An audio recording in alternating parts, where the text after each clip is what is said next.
오늘 하나님의 말씀 신약성경 골로새서 1장 15절에서 23절 같이 보시겠습니다.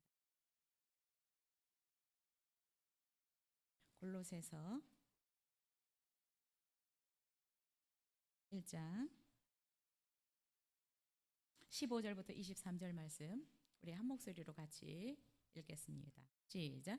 그는 보이지 아니하는 하나님의 형상이시요 모든 피조물보다 먼저 나신 이시니 만물이 그에게서 창조되되 하늘과 땅에서 보이는 것들과 보이지 않는 것들과 혹은 왕권들이나 주권들이나 통치자들이나 권세들이나 만물이 다 그로 말미암고 그를 위하여 창조되었고 또한 그가 만물보다 먼저 계시고 만물이 그 안에 함께 섰느니라.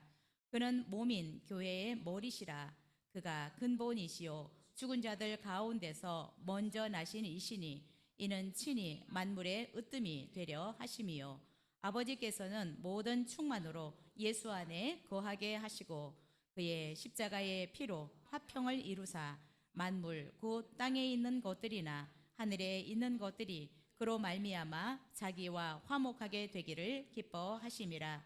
전에 악한 행실로 멀리 떠나 마음으로 원수가 되었던 너희를 이제는 그의 육체의 죽음으로 말미암아 화목하게 하사 너희를 거룩하고 흠없고 책망할 것이 없는 자로 그 앞에 세우고자 하셨으니 만일 너희가 믿음에 거하고 터 위에 굳게 서서 너희 들은 바 복음의 소망에서 흔들리지 아니하면 그리하리라. 이 복음은 천하 만민에게 전파된 바요 나 바울은 이 복음의 일꾼이 되었노라. 아멘. 네, 우리 말씀 전하기 전에 우리 옆 사람과 한번 인사했으면 좋겠습니다. 제가 이런 걸 좀 쑥스러워해서 잘 못하는데 앞뒤 좌우 한번 보시고 잘 오셨습니다. 축복합니다. 한번 인사했으면 좋겠습니다. 잘 오셨습니다. 축복합니다. 사랑합니다. 제가 이런 거 좀 잘 못하거든요. 그래서 지난 수요일부터 제가 조금 연습하고 있습니다. 쑥스러워해서 여러분들 조금 쑥스럽겠지만 주변 분들과 자꾸 이렇게 인사 나누시고 또 나가실 때도 옆 사람만 말고 다른 사람하고도 인사 한번 하시고 이렇게 가시면 좋을 것 같습니다. 네, 우리가 20일부터 21일 1박 2일 이렇게 수련회를 가려고 준비를 했는데 많이 일정들이 바쁘셔서 취소를 하게 됐습니다. 그런데 제가 이 수련회 때 전하려고 준비했던 이 말씀이라 좀 전하려고 합니다. 교회를 향한 하나님의 뜻이라는 제목으로 이렇게 말씀 나누겠습니다. 영국의 산부인과 의사였던 제임스 심슨이라는 분이 있었습니다. 이 의사는 하나님을 경외하는 사람이었습니다. 하나님의 말씀을 실제로 하나님의 말씀으로 믿는 사람이었어요. 근데 어느 날 자기가 이렇게 수술을 하다 보니까 환자들이 너무너무 고통스러워하는데 어떻게 하면 이 고통을 좀 절감시켜 줄 수 있을까? 연구를 거듭했다라고 합니다. 그런데 어느 날 하나님의 말씀이 그의 마음에 들어오기 시작했어요. 창세기 2장 21절 말씀입니다. 여호와 하나님이 아담을 깊이 잠들게 하시니 잠들매 그가 그 갈빗대 하나를 취하고 살로 대신 채우시고. 심슨은 발견했습니다. 하나님이 아담을 지금 갈빗배를 빼내는 수술을 하시는데 잠들게 하셨네? 잠들면은 통증을 좀 못 느끼게 될 수 있구나. 그래서 계속해서 이 말씀을 붙들고 기도하고 어떻게 그 통증을 진짜 좀 제거해 줄 수 있을까 연구하고 연구를 거듭했다라고 합니다. 연구 끝에 그동안에 여러 용도로 쓰였던 클로로포름이라는 것이 있는데 이것이 마취제로 사용되도록 하였습니다. 클로로포름을 다른 용도로도 쓰였던 제품인데 화학 제품인데 마취제로 사용하는데 성공했습니다. 그래서 이 이후에 심슨은 위대한 의사일 뿐만 아니라 과학자로 명성을 떨치기 시작했습니다. 여러분, 하나님을 경외하는 자들에게, 진짜 이 말씀이 살아있다라고 믿는 자들에게는 말씀이 이렇게 발명품이 될 수도 있는 것 같습니다. 어느 날 정말 위대한 의사여 과학자로 명성을 떨친 이 심슨에게 그의 친구가 찾아와서 이런 질문을 했다고 합니다. 심슨, 자네가 지금까지 발견한 것 중에 가장 놀라운 발견이 무엇이냐? 라고 물었습니다. 그러자 그는 클로로포름이라고 말하지 않고 조금도 주저하지 않고 내가 지금까지 발견한 것 중에서 가장 위대한 발견은 바로 하나님의 비밀인 예수 그리스도네라고 대답했다고 합니다. 여러분이 지금까지 살아오면서 나에게 있어서 가장 위대한 발견, 내가 만났던 수많은 분들 중에 가장 복된 만남은 누구라고 생각하십니까? 우리도 심슨처럼 예수 그리스도가 나의 삶에 있어서 가장 위대한 분이시고 나의 삶에 가장 축복된 분이다라고 말할 수 있었으면 좋겠습니다. 오늘 본문은 교회가 무엇인지에 대해서 우리에게 가장 잘 말씀해주고 있습니다. 이제 우리 교회가 4주년이 되어가면서 저는 이번 수련회를 준비하면서 어떤 말씀들을 준비할까라는 마음을 주셨었는데, 교회를 향한 하나님의 뜻이라는 주제를 저에게 주셨고 이 부분을 준비를 했는데 수련회에서 못 전하니까 우리 수련회 가면 몇 분밖에 못 듣는데 함께 들을 수 있어서 감사합니다. 교회를 향한 하나님의 뜻이 뭘까? 이 본문을 통해서 하나님은 우리에게 무엇을 가르치고 싶어 하실까? 우리 18절, 19절 같이 읽겠습니다. 시작. 그는 몸인 교회의 머리시라. 먼저 나신 이시니 이는 친히 만물의 으뜸이 되려 하심이요 아버지께서는 모든 충만으로 예수 안에 거하게 하시고. 이 본문을 통해서 하나님은 우리에게 무엇을 가르치고 싶으냐? 교회를 향한 하나님의 뜻, 이렇게 말씀합니다. 교회의 머리는 예수 그리스도라고 말씀하셨습니다. 예수 그리스도가 교회의 머리다라고 선포하고 있습니다. 우리 교회의 머리는 예수 그리스도이십니다. 자, 그러면 교회가 무엇일까요? 교회의 머리, 교회의 주인, 교회의 대표는 예수 그리스도다라고 말씀하고 있는데, 그러면 우리가 교회라고 하는 이 교회는 무엇일까? 교회에 대한 정의를 한번 살펴보도록 하겠습니다. 교회는 무엇이냐? 마태복음 16장 16절에 보면 베드로가 이런 고백을 합니다. 주는 그리스도시요 살아계신 하나님의 아들입니다 라는 고백을 합니다. 예수님께서 베드로의 고백을 들으시고 이 고백 위에 내 교회를 세우리라 라고 말씀하셨습니다. 그래서 교회라고 하는 것은 결국 예수 그리스도가 나의 구주다 라는 것을 믿고 죄사함을 받아서 거룩해진 사람들이 교회. 우리는 교회 그러면 이 건물이라고 생각할 수 있지만 성경은 예수 그리스도를 구주로 고백해서 죄사함을 받은 거룩해진 자들을 라고 정의하고 있습니다. 그래서 고린도전서 3장 16절에서 이렇게 말씀합니다.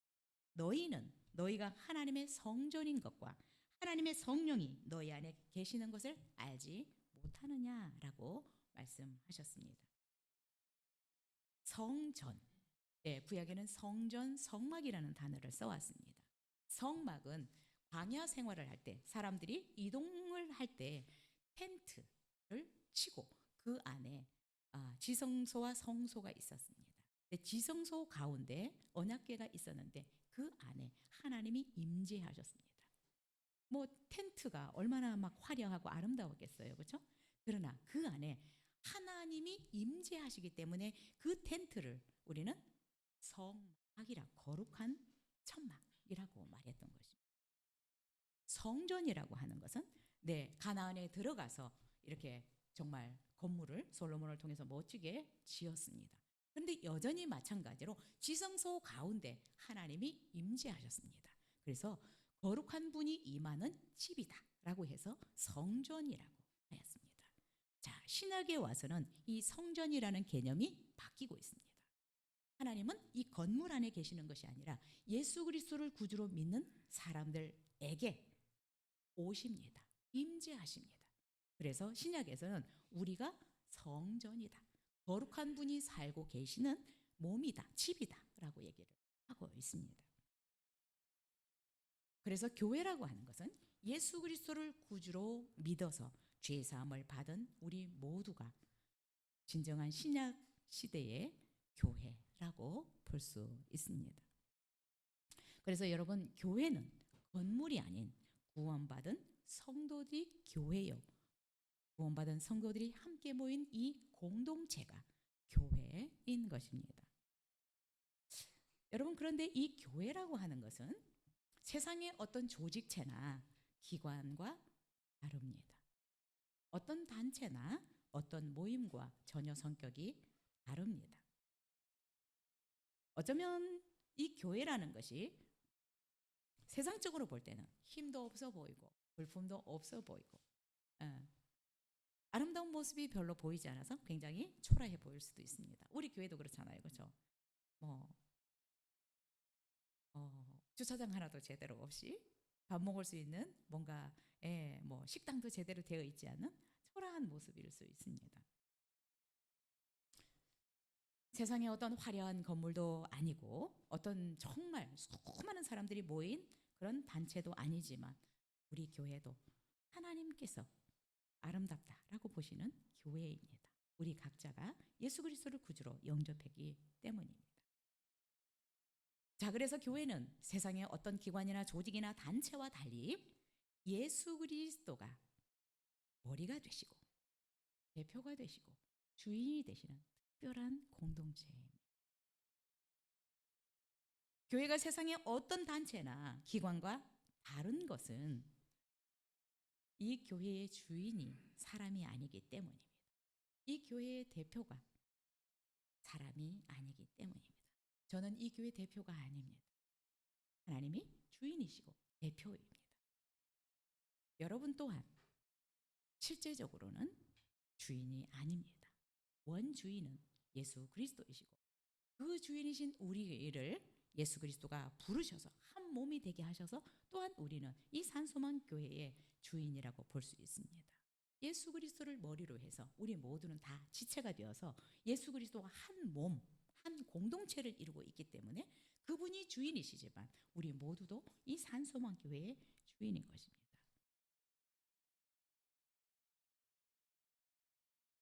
그래서 18절에서 이 교회의 머리, 교회의 주인, 교회의 대표는 예수 그리스도다 라고 얘기를 하고 있습니다. 우리는 이 사실을 잊지 않았으면 좋겠습니다.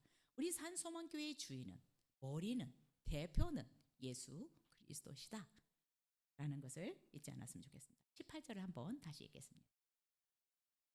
시작. 그는 몸인 교회의 머리시라. 그가 근본이시요 죽은 자들 가운데서 먼저 나신 이시니 이는 친히 만물의 으뜸이 되려 하심이요. 분명히 교회의 주인은 예수 그리스도다라고 말씀을 하고 있는데 예수님이 어떻게 이 교회의 주인이 되셨을까? 이 교회의 주인이신 예수님은 죽은 자들 가운데서 다시 살아나신 분이다라고 말씀을 하고 있습니다. 죽음을 이기고 살아난 사람은 이 세상에 아무도 없습니다. 그런데 예수님은 우리의 죄를 대신해서 죽임을 당하셨지만 3일 만에 다시 살아나신 분이다 라고 말씀하고 있습니다. 그래서 예수님은 만물의 으뜸 되셨다, 최고가 되셨다라고 말씀하고 있습니다. 교회는 죽음을 이기신 가장 강력한 힘과 능력을 가진 예수님이 주인이시고 대표이십니다. 우리 공동체의 대표는 예수 그리스도이고 우리는 그 공동체의 대표이신 예수님의 몸을 이루는 한 지체입니다. 자, 예수님이 우리의 머리시다, 우리의 주인이시다, 우리의 대표시다라고 말씀했는데 15절에서 17절 예수님이 어떤 분이신지 좀 더 구체적으로 말씀해주고 있습니다. 우리 15절에서 17절 같이 읽겠습니다. 시작. 그는 보이지 아니하는 하나님의 형상이시요 모든 피조물보다 먼저 나신 이시니 만물이 그에게서 창조되되 하늘과 땅에서 보이는 것들과 보이지 않는 것들과 혹은 왕권들이나 주권들이나 통치자들이나 권세들이나 만물이 다 그로 말미암고 그를 위하여 창조되었고 또한 그가 만물보다 먼저 계시고 만물이 그 안에 함께 섰느니라. 교회의 머리가 되시고 대표가 되시고 주인이신 예수님을 좀 더 구체적으로 말씀하고 있습니다. 우리 교회의 주인이시고 머리이신 또 대표이신 예수님은 보통 분이 아니시다라고 얘기를 하고 있습니다. 골로새서를 통해서 바울은 예수 그리스도의 그 탁월성에 대해서 얘기를 하고 있습니다. 예수님은 어떤 분이냐? 아까는 죽음을 이기고 다시 살아나신 분인데 15절에 보니까 그는 보이지 않는 하나님의 형상이다. 우리는 하나님을 볼 수 없습니다. 그렇죠? 그분은 영이셔서 그 누구도 하나님을 본 사람이 없습니다. 그러나 보이지 않는 그 하나님이 보이는 하나님으로 육신을 입고 오신 분이 바로 입니다. 우리 교회의 주인이신 예수님이다 라고 말씀하고 있습니다. 예수님은 인간의 모습을 입고 이 세상에 오셨지만 그분은 그래서 교회의 주인은 보통 분이 아니십니다. 예수님을 또 뭐라고 말씀하시냐? 예수님은 보이지 않는 하나님의 형상이신데 모든 피조물보다 만들어진 모든 것들보다 먼저 계셨던 분. 그래서 그 예수님께서 하나님과 함께 모든 만물을 창조하신 분이다 라고 말씀하고 있습니다. 교회의 주인은 모든 만물을 창조하신 예수 그리스도다 라고 말씀하고 있습니다.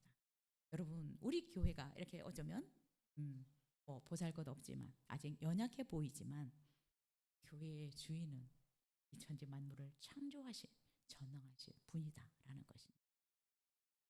그는 만물을 창조하셨는데 어떤 것들을 창조하셨느냐? 우리 눈에 보이는 것들도 창조하셨지만 보이지 않는 것들까지도 창조하신 분이다라고 말씀을 하고 있습니다. 여러분 우리는 눈으로 보는 이런 것뿐만 아니라 보이지 않는 수많은 것들 속에서 살아가고 있습니다. 그러나 그 모든 것들도 하나님이 예수 그리스도와 함께 창조하셨다라고 말씀하고 있습니다. 그래서 예수 그리스도 교회의 머리신 예수 그리스도 없이 어떤 것도 창조되지 않았다라고 말씀하고 있습니다. 예수 그리스도는 보이지 않는 하나님이 보이는 하나님으로 오신 분이십니다. 그리고 하나님과 함께 보이는 것들 또한 보이지 않는 것들까지도 영적인 존재 또 우리 눈에도 보이지 않는 어떤 미세한 것들까지도 창조하신 분이다라고 말씀을 하죠. 그리고 18절에 보니까 예수님을 이렇게 소개하고 있습니다. 그가 근본이시오라고 말씀합니다. 예수님이 교회의 머리실 뿐만 아니라 그가 근본이시오. 근본이다라고 하는 말은 모든 것의 원천이고 근원이 되신다라는 것입니다. 이 말은 예수님이 모든 것의 시작이다. 근원이다. 그분께로부터 모든 것이 시작되었다라는 것입니다. 예수님은 이 세상의 모든 것들이 만들어지기 전부터 계셨던 분이고 그분으로부터 눈에 보이는 것들, 보이지 않는 것들이 시작되었다. 그래서 그분은 모든 것의 근원이다. 모든 것이 그분으로부터 시작되었다라고 말씀하고 있습니다. 그런데 하나님께서 이 예수 그리스도를 교회의 머리로 으뜸으로 세우셨다라고 성경은 말씀하고 있습니다. 또한 예수님을 이 세상에 보내시고 교회의 머리로 세우셨는데 하나님께서 예수 그리스도 그분에게 하나님의 충만한 것들을 하나님이 가진 모든 충만한 것들을 그분에게 충만하게 부어주셨다라고 말씀하고 있습니다. 우리 19절을 읽을까요? 시작. 아버지께서는 모든 충만으로 예수 안에 거하게 하시고 하나님께서 예수 그리스도 그분 안에 하나님이 가진 모든 좋은 것들, 능력, 지혜, 권능 모든 것들을 충만하게 부어주셨다라고 말씀하고 있습니다. 여러분 교회의 주인은 보통 분이 아니십니다. 하나님이실 뿐만 아니라 하나님이 가진 모든 속성을 똑같이 충만하게 가지신 분이다라고 소개하고 있습니다. 교회의 주인이신 이 예수 그리스도께 하나님이 어느 정도로 충만하게 부어주셨느냐? 정말 이 어떤 잔에 물을 부었을 때 흘러 넘치는 것처럼 모든 것들을 하나님이 예수 그리스도께 충만하게 부어주셨다라고 말씀하고 있습니다. 심슨이 자기가 발견한 것 중에서 가장 탁월한 발견은 예수 그리스도다라고 말씀하고 있는데, 골로새서 2장 3절에 보면 이렇게 말씀합니다. 그 안에는, 예수 그리스도 안에는, 교회의 머리 대신 예수 그리스도 안에는 지혜와 지식의 모든 보화가 감추어져 있다라고 말씀하고 있습니다. 예수 그리스도 안에는 모든 것이 충만하다라고 말씀하고 있습니다. 그분 안에 하나님께서 충만하게 부어 놓으신 지혜와 지식과 권능, 모든 평안, 이 모든 것들을 그분 안에 부어 놓으셨는데, 그분의 충만함은 그냥 모자라는 것이 아니라 흘러 넘치고 있는데, 그 충만함이 우리에게도 흘러올 수 있기를 기도했으면 좋겠습니다. 주님의 그 지혜가, 그 지식이 그분 안에 넣어 놓으신, 우리가 그동안에 보이지 않았던 이 비밀한 것들이 우리에게도 흘러올 수 있기를 사모했으면 좋겠습니다. 왜냐하면 우리 교회의 머리이시고 주인이신 그분 안에 하나님의 모든 것들을 충만하게 부어 놓으셨다. 근데 예수님은 단순히 그 충만함을 자기 혼자 누리기 위한 것들이 아니라 그 충만함을 우리에게 흘러보내기 위한 것들이다. 하나님은 우리를 예수 그리스도를 통해서 충만하게 하시기를 원합니다. 그래서 예수 그리스도 안에 하나님의 모든 것들을, 지혜와 지식, 권능, 평안, 이 모든 것들을 충만하게 부어, 우리도 그분 안에 정말 숨겨진 하나님이 부어 놓으신 이런 것들을 좀 사모했으면 좋겠습니다.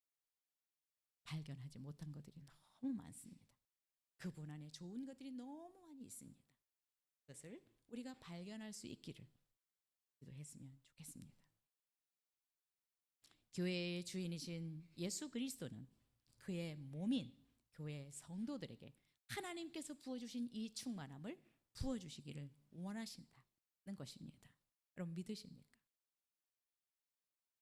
예수님이 가지신 그 충만함, 하나님이 부어주신 그 충만함을 교회에 충만하게 흘러가기를 원하신다.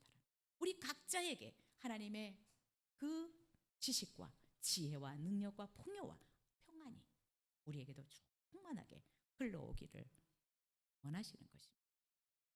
사모하실 수 있었으면 좋겠습니다. 우리는 지금까지 신앙생활을 해왔지만 예수 그리스도 그분 안에 하나님이 풍성하게 넣어놓으신 것들을 발견하지 못한 것들이 너무 많이 있을 겁니다. 그 충만함이 나에게 흘러올 수 있도록 기도했으면 좋겠습니다. 어떻게 우리가 정말 그 충만함이 나에게로 흘러오게 할 수 있을까? 요한복음 15장에서 예수님이 그 비결을 우리에게 가르쳐주고 있습니다. 포도나무와 포도나무 가지가 포도나무에 붙어 있으면 그 진액이 우리에게로 와서 우리가 풍성한 열매를 맺을 수 있다라고 말씀하고 있습니다.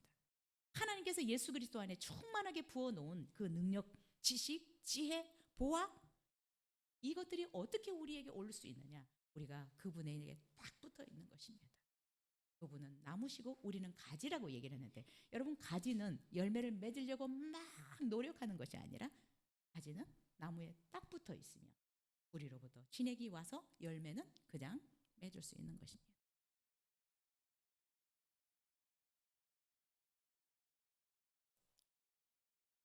우리 교회와 우리 성도님들에게 하나님께서 이런 풍성함이 흘러가기를 저는 원하고 있다라고 생각이 듭니다.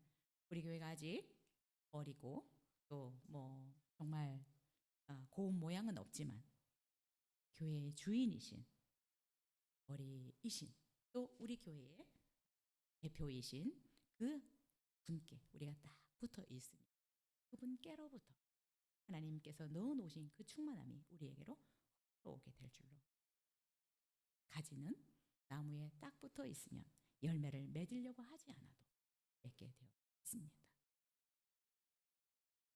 여러분 이 교회에 대한 정의가 온전히 좀 인식이 됐으면 좋겠고요. 잘 믿어질 수 있으면 좋겠습니다. 우리가 이 진리가 우리에게서 온전히 인식이 되어지고 믿어지게 될 때 우리의 이 산소망교회 공동체가 성장하고 자랄 수 있고 또한 더 풍요로워질 수 있을 것이라고 믿습니다. 교회의 머리이신 우리 모두가 한 지체로서 이렇게 딱 붙어 있으면, 그리고 우리 모두는 예수 그리스도를 머리로 해서 한 몸을 이루고 있는 지체가 되었습니다.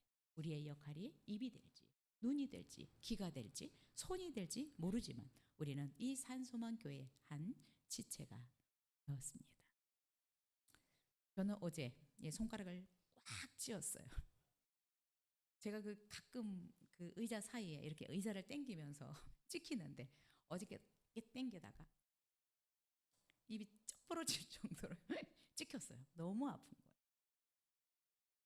거예요. 이 손가락이 미워서 일부러 찌는 거는 아니잖아요. 너무 아파서 입이 쫙 벌어졌어요. 그래서 또 멍이 드는 줄 알았어요. 멍은 안 들었어요. 자, 우리 몸은 다 연결되어 있어서 어떤 곳이 이렇게 찍히면 아프더라고요. 그래서 제 스스로가 이 손가락을 찍지 않습니다. 우리는 한 몸입니다. 서로 돌보고 손톱도 길면 잘라주고, 그렇죠? 발톱도 잘라주고, 이렇게 샤워도 해주고 이렇게 하는 것입니다. 여러분, 우리 교회 성도님들 서로 좀 돌아보고 위해서 기도해주고 끌어안아주고 했으면 좋겠습니다.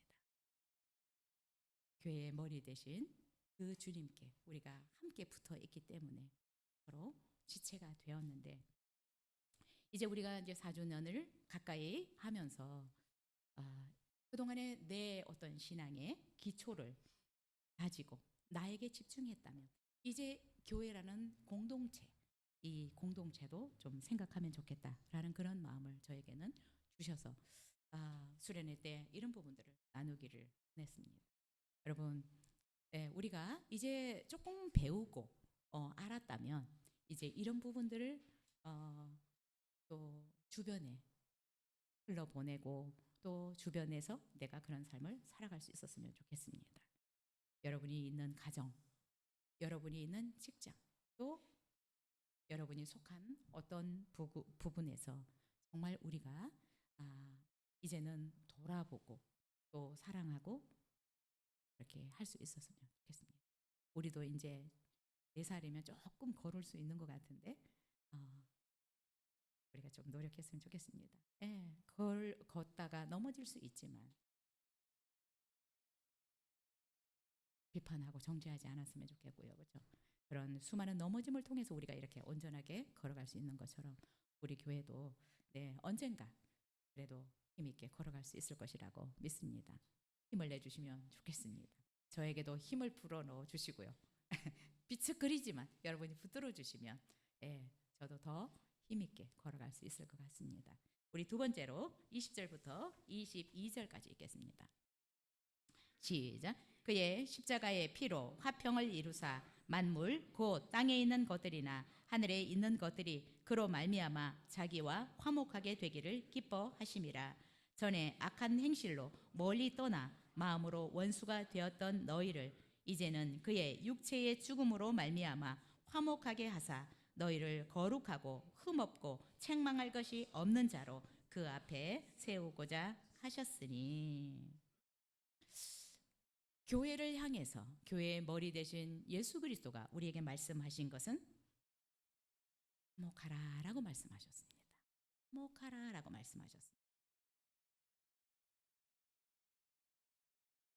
왜냐하면 예수 그리스도께서 하나님과 원수가 되었던 우리를 위해서 십자가에서 우리를 화해시키기 위해서 하나님과 우리를 화해시키기 위해서 예수님은 자기의 생명을 내어놓으셨다라고 말씀하고 있습니다. 20절에 보니까 그의 피로 그의 생명으로 화평을 이루사 만물 그 땅에 있는 것들이나 하늘에 있는 것들이 예수 그리스도로 말미암아 자기와 화목하게 되기를 기뻐하심이라고 말씀하셨습니다. 21절에 있는 것처럼 사실 우리는 전에 악한 행실로 하나님 앞에 범죄함으로 인해서 하나님을 멀리 떠나 원수가 되었던 자들입니다. 죄로 말미암아 하나님과 우리와의 관계가 완전히 끊어졌을 뿐만 아니라 하나님과 우리가 원수가 되었던 상태에 있었다라고 말씀하고 있습니다. 그런데 예수 그리스도께서 하나님과 원수가 되어 있는 우리를 중재하시기 위해 화해시키기 위해서 인간의 몸을 입고 이 땅에 오셨다라고 말씀하고 있습니다. 여러분, 우리가 이 천지 만물을 창조하신 하나님과 원수가 되었다면 사실 우리에게는 아무런 희망이 없습니다. 하나님과 원수가 되었는 우리가 그분 안에 있는 모든 것들을 받아 누릴 수 있겠어요? 우리는 사실 소망이 없는, 희망이 없는 그런 상태에 있던 자들입니다. 하나님과 원수가 되어 있기 때문에 하나님과 전혀 소통할 수 없습니다. 하나님께 속한 생명, 축복, 번영, 탁월함, 평안함을 누릴 수 없는 자들이었습니다. 그래서 에베소서 1장 23절에서는 12절에서는 이렇게 얘기를 합니다. 그때에 하나님과 우리가 원수되어 있던 그때에 우리는 그리스도 밖에 있었다. 이스라엘 나라 밖에 사람이었다. 그리고 하나님이 약속하신 그 약속의 언약들에 대해서 우리는 상관이 없는 외인들이었다. 그리고 우리가 세상에 살아가고 있지만 세상에서 소망이 없고 하나님도 없는 자들이었다. 우리에게는 아무런 소망이 없는 것을 에베소서 1장에서 말씀하고 있습니다. 하나님과 원수된 우리는 아무런 소망이 없었다. 하나님의 축복은 받을 수 없는 외인들이었다. 관계없는 자들이었다라고 말씀하고 있습니다. 그런데 하나님 앞에 범죄해서 하나님과 원수가 되고 영원한 저주와 멸망 가운데 있던 우리를 하나님은 주셨다. 하나님을 거역했던 원수된 인간들을 위해서 하나님은 우리가 상상할 수 없는 계획을 세우셨다. 하나님과 우리 사이를 중재해 줄 수 있는 중재자 예수 그리스도를 보내주신. 참 우리가 중재를 한다는 것은 어려운 것 같아요. 그런데 예수 그리스도께서는 정말 원수된 이 관계에 중재를 하시기 위해서 이 세상에 오셨는데 어떻게 이 중재를 할 수 있었느냐? 죽어버렸다. 죽으셨다. 그래서 예수님이 이 세상에 오신 목적을 22절에서 이렇게 말씀하고 있습니다. 한번 읽겠습니다. 22절 시작. 이제는 그의 육체의 죽음으로 말미암아 화목해 하사 너희를 거룩하고 흠없고 책망할 것이 없는 자로 그 앞에 세우고자 하셨으니. 예수님이 이 세상에 오신 것은 이 원수된 하나님과 우리를 화목하게 하시기 위해서 이 세상에 오셨고 결국은 그 거룩하시고 흠없고 빛이신 그 하나님 앞에 우리가 떳떳하게 설 수 있도록 하나님 앞에 나갈 수 있도록 하기 위해서 이 세상에 오셔서 죽으셨다. 우리는 예수 그리스도의 그 죽음으로 하나님과 원수되었던 이 관계를 해결할 수 있었습니다. 예수 그리스도께서 우리를 하나님과 화목하게 하시기 위해서 화목 제물이 되어 주셨다고 말씀하고 있습니다. 그래서 우리를 하나님 앞에 하나님이 보실 때 거룩한 자로 아무 흠이 없는 자로 예수님은 세우시기 원하셨다. 네, 그 일을 위해서 예수님이 죽으라고 말씀을 하셨다. 죄인 된 우리는 빛이신 하나님 앞에 설 수 없는 자들입니다. 거룩하신 그분 앞에 가면 죽습니다. 구약시대 때는 실제적으로 하나님의 임재가 있었던 지성소 가운데 제사장들이 자기를 정결하게 하는 이 정결 의식을 하고 들어가도 그 안에 죄가 있으면 죽었어요. 근데 또 죄인들이 들어가면 죽으니까 어때요? 제사장 발에 끈을 묶었어요. 그리고 방울을 달았어요. 걸어 다니면 딸랑딸랑 소리가 나니까 살아있지만 소리가 안 나면 죽어요. 그래서 들어가지 못하고 끈으로. 여러분, 하나님은 이렇게 우리 죄인들은 이 거룩하신 하나님 앞에 나아갈 수 없는 자들이었어요. 제사장, 대제사장들도 1년에 한 번 들어가는데 있었습니다. 하나님은 이렇게 거룩하시고 빛이신 분입니다. 우리 같은 사람은 정말 하나님 앞에 나갈 수 없는 자들입니다.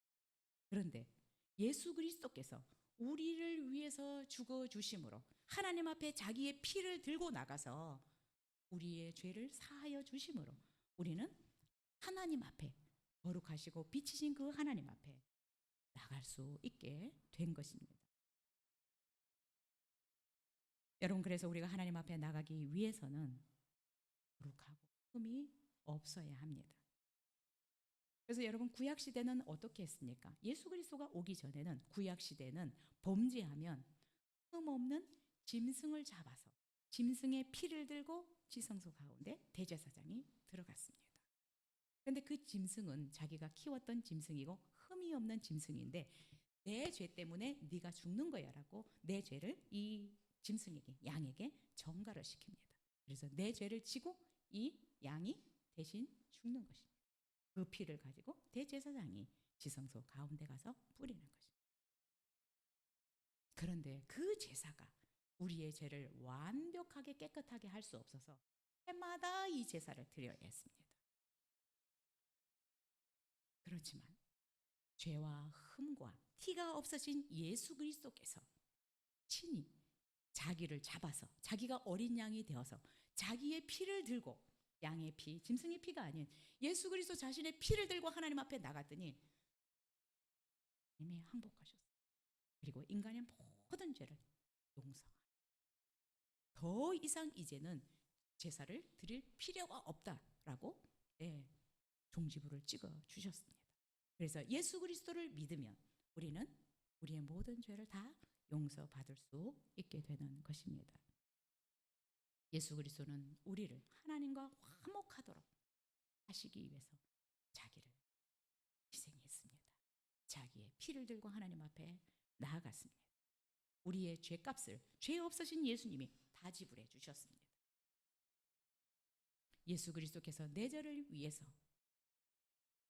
온전히 피를 흘려주신 것을 내가 믿게 되면 우리의 모든 죄는 사함받고 우리는 하나님 앞에서 의롭다라고 칭함을 받을 수 있는 것입니다.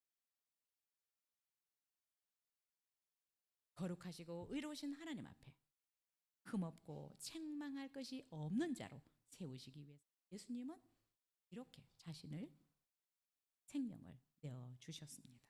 그래서 결국 우리는, 예수 그리스도를 믿는 우리는 거룩하신 하나님 앞에 무죄! 너는 죄가 없어! 너는 의로워! 라고 판정을 받게 된 것입니다. 여러분, 그래서 우리가 교회에서 의롭다, 의롭게 된다라고 얘기를 하는 것은 죄가 없는 상태다라는 것입니다. 하나님 보실 때, 하나님이 우리를 보실 때 예수 그리스도를 믿는 우리는 의롭다, 죄가 없다라고 인정을 받을 수 있는 것입니다. 여러분, 우리의 죄가 없어졌기 때문에 빛이시지만 거룩하시지만 그 하나님 앞에 우리는 당당하게 나아갈 수 있는 것입니다. 지금 그래서 우리는 어때요? 예수 그리스도의 이름으로 예수 그리스도께서 우리를 용서하시고 흠없게 하신 것을 알기 때문에 거룩하신 하나님 앞에 언제 어디서든지 나갈 수 있잖아요. 이렇게 예배할 수도 있고 또 할 수도 있고 그 하나님 앞에 나가서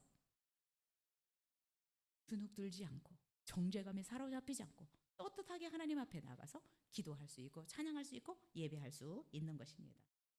그래서 여러분, 우리가 예수 그리스도를 믿어서 우리의 죄가 없어졌기 때문에 더 이상 하나님은 우리를 죄인이라고 말하지 않습니다. 의롭다. 예수 그리스도를 믿는 우리를 의롭다라고 칭해 주시는 것입니다. 의롭게 된 자들은 하나님 앞에 어떤 정죄도 받지 않습니다. 심판도 받지 않습니다. 죄가 해결되지 않으면 우리는 지옥에 가야 되는데 영의 감옥에 가지 않게 되었습니다. 더 놀라운 것은 예수 그리스도께서 이렇게 우리를 위해서 죽으시심으로 말미암아 우리는 하나님과의 관계가 회복이 됐습니다. 화목해졌어요. 예수 그리스도를 보고 하나님께서 우리의 모든 죄를 다 용서하시고 그래, 너 죄가 없어, 의로워 라고 칭해 주셨기 때문에 자유롭게 하나님 앞에 나가서 하나님과 교제할 수 있는 것입니다. 여러분, 우리는 더 이상 하나님과 원수가 아닙니다. 원수처럼 지내지 마십시오. 원수는 보기도 싫어하고, 그죠? 멀리서 봐도 돌아가고. 하나님과 가까이 지내십시오. 우리는 하나님과 원수가 아니라 예수 그리스도를 믿어서 하나님의 자녀가 되었습니다. 자녀가 된 것뿐만 아니라 하나님은 예수 그리스도를 믿는다는 이 놀라운 사실 때문에 하나님 나라의 유업까지 주시겠다라고 말씀하셨어요. 그냥 죄만 용서해 주신 거지. 하나님 나라를 유업으로 주시고 예수 그리스도께서 주시는 그 유업을 함께 누리는 자가 되게 해 주셨습니다. 하나님 나라에서 눈물도 질병도 고통도 없는 그 나라에서 영원토록 살 수 있도록 해주셨습니다. 예수 그리스도는 하나님과 우리 사이를 화목하게 하기 위해서 십자가에서 주셨습니다. 로마서 5장에서 바울은 우리에게 이렇게 얘기를 하고 있습니다. 예수 그리스도를 통해서 하나님과 화목하게 된 자들이라면 우리도 화목하게 하는 삶을 살아야 한다라고 말을 했습니다. 여러분, 우리는 하나님과 화평해졌습니다. 화목하게 되었습니다. 그러면 우리도 우리 가정에서도 화목하게 하는 삶을 살아야 되고요. 그렇죠? 내가 있는 직장에서도 내가 화목하게 하는 사람이 되어야 되고, 또한 우리의 공동체에서도 우리는 서로 화목하게 하는 이 역할들을 하고 살아야 된다라고 생각이 됩니다. 우리 그리스도인들이 집안에서도 안 믿는 분들이 있는데 화목하게 지낼 수 있었으면 좋겠어요. 형제들하고도 화목하게 지낼 수 있었으면 좋겠습니다. 형제들도 왜 그렇게 잘 싸우는지 모르겠어요. 우리도 창피하지만 칠남매가 되다 보니까 싸워요. 그 형제들이 서로 정죄하고. 근데 우리가 화목해 하는 역할을 해야 된다라고 저는 생각합니다.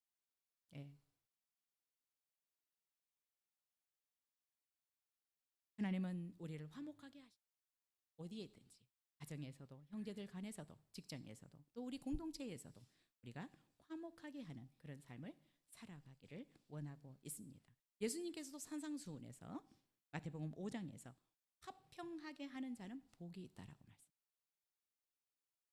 화평하게 하는 자는 복이 있다. 그리고 그들이 하나님의 아들이라 일컬어질 것이다 라고 말씀하셨어요. 우리가 예수 그리스도를 통해서 하나님과 화목하게 되어지고 하나님의 자녀가 되었는데 우리가 화평한 이런 삶을 살게 될 때 하나님은 그런 우리를 하나님의 아들이다 라고 말씀하실 것이다 말씀하셨습니다. 여러분은 이 교회의 주인이 머리가 우리 교회의 대표가 예수 그리스도이심을 믿으십니까?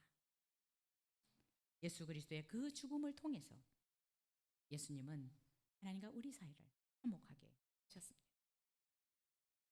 우리도 누군가의 중재를 통해서 이 원수 관계가 해결이 되었는데 우리도 어디에서 화목하게 하는 이런 중재자의 역할을 할 수 있었으면 좋겠습니다. 근데 그 역할을 하기가 쉽지 않더라고요. 저도 우리 형제 사이에서 이 중재 역할을 하는 것이 쉽지 않았어요. 어렵더라고요. 여러분은 어떠세요? 저는 미국에서 돌아오면서 해외에서 10년을 살다가 이렇게 들어왔는데 어떤 형제가 제일 철없는 우리 막내가 저한테 계속 어떤 형제에 대해서 떠드는 거예요. 그리고 저에게 계속 주입하려고 하는 거예요. 언니가 이런 일을 했다고. 근데 제가 알고 있는 언니는 아니었거든요. 그래서 그랬어요. 그런 얘기 하려면 전화 끊어. 그런 얘기 하려면 전화 끊어. 나는 내가 알고 있는 언니는 이런 언니. 또 어느 날 어디 가서 우리 집안 이런 집안이라고 얘기하지 마시고 이래요. 또 성격이 강한 언니가 있어. 저한테 또 막 주입을 시키려고 하는 거예요. 언니야, 내가 잘못한 것만 나한테 얘기해줘. 내가 잘못한 게 있으면 용서해줘. 그리고 나는 그 큰 언니를 그렇게 보지 않아. 주입시키려고 해. 그리고 부모님이 잘 지내라고 그랬어. 나는 그건 유언으로 생각하고 있어. 참 이게 쉽지 않았어요. 예. 여러분 우리가 중재자가 된다는 게 사실 쉽지 않습니다. 여러분들 그런데 어디를 가든 중재 역할을 하는 자들이 되었으면 좋겠습니다. 그래야 살아나요. 그래야 살아나. 우리 집안도 창피한 집안이에요. 그런데 이 중재 역할을 그래도 제가 여기에서 좀 하고 어떻든 중재하기 위해서 섬기려고 하니까 좀 조용해졌어요. 좀 조용해졌어요. 근데 쉽지 않아요. 예. 저는 지도자로서 이런 부분을 많이 누군가의 얘기를 듣습니다. 음. 근데 어, 이 얘기를 동의를 안 해줄 때 제가 외면당하는 경우들이 많이 있었어요. 이게 굿뉴스가 아닌데 좋은 뉴스가 아닌데 아 저에게 와서 막 얘기를 하는 거예요. 그래서 집사님 그 얘기를 하려면 하지 마세요. 라고 얘기를 했더니 인사를 안 받는 거예요. 교회 안에서. 예, 힘들었어요. 외면하고. 근데 열심히 제가 인사를 했어요. 왜? 지도자니까요. 그렇죠? 교회 안에서도 사실 쉽지 않더라고요. 이 중재를 한다는 게. 여러분 우리는 화목하게 된 자들입니다. 형제들하고도 여러분 화목해지기를 힘쓰셔야 합니다. 쉽지 않지만 화목하게 될 수 있기를 바라고요. 여러분이 있는 직장에서도 화목하게 하는 역할들을 할 수 있었으면 좋겠습니다. 저는 우리 교회도 정말 예수님의 말씀처럼 화목한 그런 교회가 되었으면 좋겠습니다. 부모는 자녀들이 이렇게 싸울 때 제일 힘든 것 같아요. 힘들어하는 것 같아요. 우리 엄마 항상 그러셨어요. 오빠한테 잘하고 언니한테 잘하고 잘하라. 그게 정말 유언처럼 저에게 남아 있는데 우리 모두는 다 흠이 있는 사람들이기 때문에 저도 제가 그냥 언니한테도 나한테 잘못한 게 있으면 언니야 나한테 얘기해줘. 그를 고할게. 근데 큰 언니 얘기는 나한테 하지 마. 예수님께서도 분명히 우리를 위해서 이 원수된 관계를 정말 얼마나 풀기 어려우면 죽으셨겠어요. 그렇죠? 우리는 정말 중재하는 자들이 되었으면 좋겠고 어디를 가든 이렇게 정말 화목의 제물들이 될 수 있는 우리가 되었으면 좋겠습니다. 그리고 여러분 우리 교회 아직 작아서 뭐 흠도 보이고 여러분 제 흠 많이 보이시죠? 연약한 부분 보이시죠? 축복해 주시면 좋겠어요. 용서해 주시고 그리고 또 옆에 사람들의 어떤 연약함도 보일 수 있는데 이해해 주시면 좋겠다라는 생각이 듭니다. 이렇게 되어져야 정말 이 교회가 성장할 수 있습니다. 계속 손가락질하고 비난하고 정죄하면 그 가정은 콩가루 집안이 될 수밖에 없어요. 네. 예수님이 우리를 이렇게 생명을 다해서 화목하게 해주셨듯이 우리도 그랬으면 좋겠습니다. 우리 23절 같이 읽겠습니다. 시작. 만일 너희가 믿음에 거하고 터 위에 굳게 서서 너희 들은 바 복음의 소망에서 흔들리지 아니하면 그리하리라. 이 복음은 천하 만민에게 전파된 바요 나 바울은 이 복음의 일꾼이 되었노라. 정말 이 지금 앞에서 얘기했던 이 복음을 들었다면 그 믿음에 굳게 서라. 그리고 정말 예수 그리스도께서 하신 이 소망에서 흔들리지 말아라 라고 말씀하고 있습니다. 그리고 이 복음이 천하 만민에게 전파되어야 된다.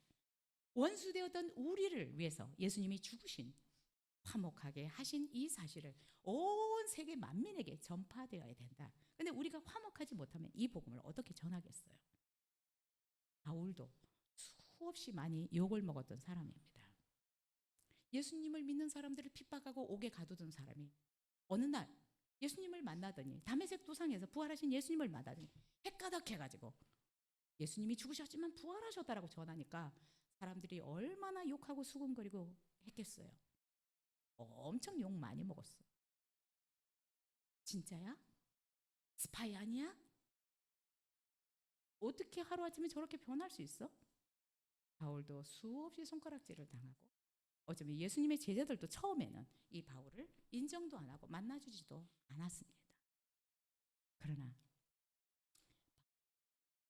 예수 그리스도를 분명하게 만났고 하나님과 자기 사이에 이 갈라진 틈을 예수 그리스도께서 연결해 주신 것을 믿고 이 복음을 죽을 때까지 전했습니다. 바울은 얘기합니다. 하나님과 우리 사이에 원수되었던 이 관계를 회복해 주신 예수 그리스도의 이 복음은 모든 사람들에게 전해야 되는데 나는 이것을 위해서 이 복음의 일꾼이 되었다라고 얘기하고 있습니다. 여러분 이번 한 주 동안 여러분의 가정에 깨어진 관계들이 있습니까? 이제 5월이 돌아오잖아요, 그렇죠? 예. 우리 집안도 조금 좋아지고 있는데 여러분의 집안에서도 이렇게 조금 회복되어질 수 있었으면 좋겠고요. 이 복음의 메시지가 여러분 가운데 심어져서 이런 곳마다 여러분이 화목의 제물들이 될 수 있었으면 좋겠습니다. 예수 그리스도는 저와 여러분의 주인이시고 머리이시고 또한 이 교회 공동체의 대표이십니다. 그 예수 그리스도가 우리를 다스리고 계시고 우리를 돌보시고 계십니다. 예수 그리스도는 하나님과 우리 사이를 화목하게 하신 분인데 이 역할을 우리가 해주기를 원하고 있습니다.